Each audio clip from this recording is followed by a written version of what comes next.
Do you want to know how you can follow Twitter to your Perplexity account?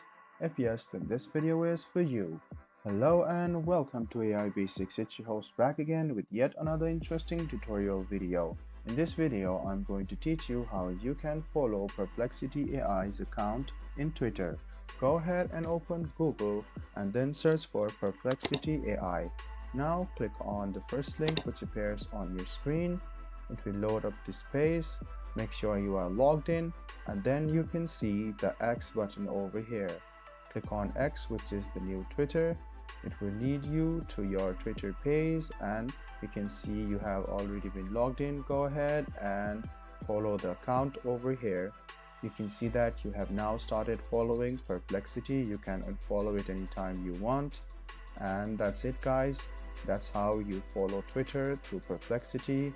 All you need to do is click on the X button over here, which will open Twitter, and then you can see Perplexity's profile over here. Go ahead and click follow, and then now you're following perplexity.ai.